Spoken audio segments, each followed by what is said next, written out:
এই যে আমাদের আর্মি ভাইয়েরা, হাতে শুধু অস্ত্র থাকতে হয় না, মাথায় কিছু গিলু থাকতে হয়। না বুঝে সংবিধান, না বুঝে স্টেট, বিভিন্ন দেশ থেকে গিয়ে একটু ঘুরে ফিরে কিন্তু অস্ত্রের প্রদর্শনী থেকে কিছু অস্ত্র নিয়ে আসে, আর নিয়ে আইসা মাথায় গিলু না থাকার কারণে অস্ত্রটা চালায় জনগণের উপরে। কি অদ্ভুত একটা বাহিনী, কি অদ্ভুত গোয়েন্দা সংস্থা। আপনার মাথার মধ্যে যদি ন্যূনতম কমন সেন্স থাকতো, আপনি আয়নাঘর বানাইতে পারতেন না।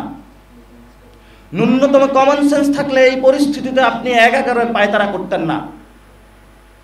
ন্যূনতম কমন সেন্স থাকলে আপনি 5 তারিখে রাজনৈতিক ব্যক্তিবৃন্দকে নিয়ে ওই ধরনের একটি সংকটের মুহূর্তে বাংলাদেশকে ঠেলে দিতে পারতেন না। আপনাদের হেলিকপ্টার দিয়ে শেখ হাসিনা পালিয়েছিল।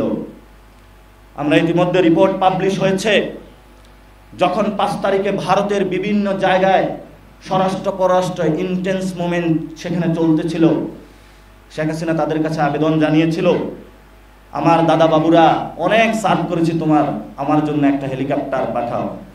দাদা বাবুরা বলল, কি সার্ভ করেছো, নিজের ক্ষমতায় তো থাকতে পারতেছ না, আমি অন্য কাউকে খুঁজে নিব, ন্যাশনালিস্ট ব্যানারের আড়ালে তোমার লাগবে না, সো আমি তোমার জন্য হেলিকপ্টার পাঠাইতে পারবো না।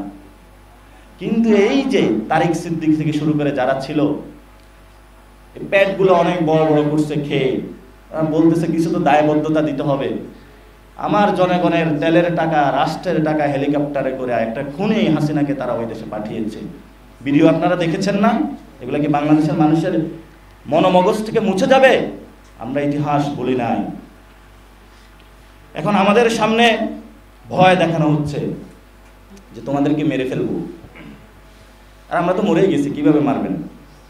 এখন যদি মারেন তাহলে আপনিও মরে যাবেন, কারণ মৃত মানুষের কবরে ঢুইকা যদি মারতে যান আপনিও কবরে পড়ে যাবেন।